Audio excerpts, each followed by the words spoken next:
రాజకీయాలు చాలా మారిపోయాయి. దశాబ్దం కింద ఉన్నటువంటి రాజకీయాలు వేరు, ఇప్పుడున్నటువంటి రాజకీయాలు వేరు. అప్పుడున్నటువంటి ప్రజల ఆలోచన విధానం వేరు, ఇప్పుడున్నటువంటి ప్రజల ఆలోచన విధానం వేరు. దీన్ని అర్థం చేసుకోలేనటువంటి కొంతమంది రాజకీయ నేతలు పార్టీలు మారి రాజకీయంగా జీరోలుగా మారిపోతున్నారు. ఒక పార్టీలో హీరోలుగా వెలిగినటువంటి నాయకులు పార్టీ మారి జీరోలుగా మారుతున్నారు.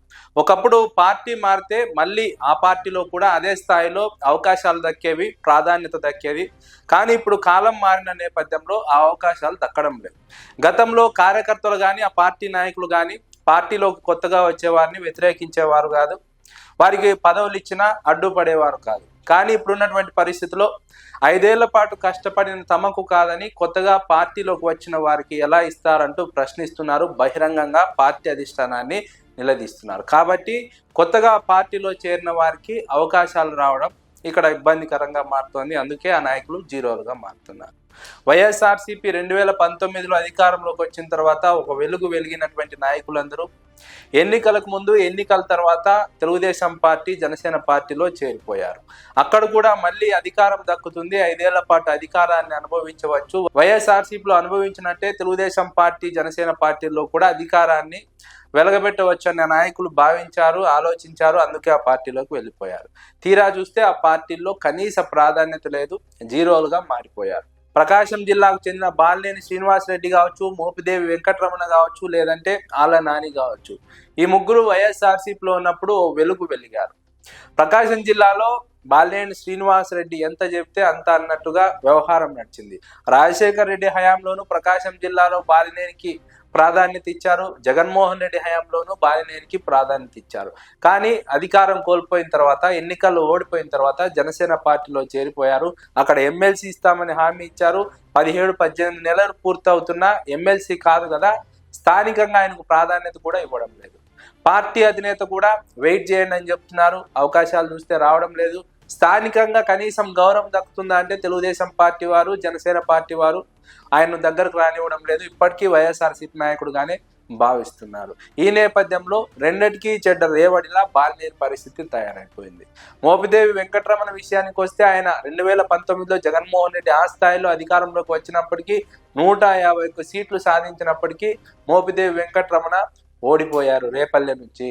కానీ జగన్మోహన్ రెడ్డి ఎమ్మెల్సీ ఇచ్చారు, మంత్రిని చేశారు, ఆయనకు రాజ్యసభ నుంచి మళ్ళీ గౌరవించారు. అయినా మోపిదేవి వెంకటరమణ పార్టీని వీడారు, తెలుగుదేశం పార్టీలోకి వెళ్ళారు. అక్కడ ఎమ్మెల్సీ ఇస్తామని హామీ ఇచ్చారు, కానీ ఎమ్మెల్సీ కాదు కదా, అక్కడ పార్టీ కార్యకర్తగా కూడా తెలుగుదేశం పార్టీలో మోపిదేవి వెంకటరమణకు గౌరవం లేదు, మర్యాద లేదు. ఇప్పుడు ఆయన వెనక్కి రాలేరు, ముందుకు వెళ్ళలేరు. రాజకీయంగా భవిష్యత్తు శూన్యంగా కనిపిస్తోంది. కాబట్టి హీరోగా వెలిగినటువంటి మోపిదేవి వెంకటరమణ ఓడిపోయినా సరే ఎమ్మెల్సీ ఇచ్చి మంత్రిని చేశారు, రాజ్యసభకు పంపారు.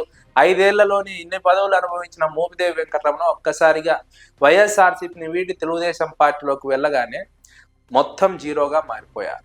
ఇక ఆళ్ల నాని విషయానికి వస్తే ఆయనకు ఎమ్మెల్సీ ఇచ్చారు, ఆ తర్వాత అధికారంలోకి వస్తే మంత్రిని చేశారు, డిప్యూటీ ముఖ్యమంత్రిని చేశారు. ఏకంగా జగన్మోహన్ రెడ్డికి సన్నిహితుడిగా పేరున్నటువంటి ఆళ్ల నాని. కానీ ఆళ్ల నాని తెలుగుదేశం పార్టీలో చేరిపోయారు. తెలుగుదేశం పార్టీ వారు కూడా ఆళ్ల నానిని తీసుకోవడానికి చాలా ఇబ్బందులు పెట్టారు, వ్యతిరేకించారు. అయినా ఆళ్ల నాని తెలుగుదేశం పార్టీలోకి వెళ్ళారు. ఇప్పుడు కనీసం కార్యకర్తగా కూడా గౌరవం లేదు. ఇప్పుడు మళ్ళీ వెనక్కి వచ్చే ఆలోచన ఉందంటూ ఒక ప్రచారం ఉంది. ఎందుకంటే అక్కడ కనీస ప్రాధాన్యత లేదు. డిప్యూటీ ముఖ్యమంత్రిగా పనిచేసిన వ్యక్తికి కనీస ప్రాధాన్యత దక్కకపోవడంతో అక్కడ ఉండలేక మళ్ళీ వెనక్కి రావాలని భావిస్తున్నారు. కానీ వచ్చిన వైఎస్ఆర్సీపీకి ఇప్పుడు ఉపయోగం లేదన్న ఒక అంచనా కూడా ఉంది. వీరంతా వైఎస్ఆర్సీపీలో హీరోలుగా వెలుగొందారు, ఇప్పుడు జీరోలుగా మారిపోయారు. ఎందుకంటే గతంలో లాగా అయితే అక్కడ కూడా వారికి ప్రాధాన్యత వచ్చేది, అవకాశాలు దక్కేవి. ఈ నాయకులంతా బలమైన నాయకులు, కీలకమైనటువంటి హోదాలు అనుభవించిన నాయకులు. మన పార్టీలోకి వచ్చినప్పుడు ఎంతో కొంత గౌరవం ఇవ్వాలి, వారికి ఒక పదవి ఇచ్చి గౌరవించాలనేది గతంలో ఉండేది. కానీ ఇప్పుడు ఉన్నటువంటి రాజకీయాల్లో ఆ పరిస్థితి లేదు. పార్టీలో ఉన్న వారికి అవకాశాలు దక్కక పోట్లాడుతుంటే కొత్తగా పార్టీలోకి వచ్చే వారికి, వేరే పార్టీ నుంచి తెలుగుదేశం పార్టీలో వచ్చే వారికి అవకాశాలు ఇవ్వమంటే ఎలా అన్న ప్రశ్న వస్తోంది. ఆశావహుల సంఖ్య పెరిగింది. కార్యకర్తలు వేరే పార్టీ నుంచి రావడాన్ని వ్యతిరేకిస్తున్నారు. ఒకవేళ వచ్చినా సైలెంట్ గా ఉండాలి, పార్టీ కోసం పనిచేయాలి. పదవులు అడిగితే మాత్రం తిరగబడుతున్నారు, వ్యతిరేకిస్తున్నారు. అధిష్టానాన్ని సైతం లెక్క చేయడం లేదు. ఈ నేపథ్యంలోనే ఈ మారిన పరిస్థితులు ఈ నాయకులను జీరోలు చేశాయి. హీరోలుగా ఉన్నటువంటి నాయకులకు మళ్ళీ అదే స్థాయి గౌరవం దక్కుతుంది, అదే స్థాయి హోదా దక్కుతుందని భావించారు. కానీ మారిన రాజకీయాలను, మారిన పరిస్థితులను ఈ నాయకులు అర్థం చేసుకోలేకపోయారు. అర్థం చేసుకోలేకపోవడం కారణంగానే పార్టీ మారారు. పార్టీ మారడంతో జీరోలుగా మిగిలిపోయారు.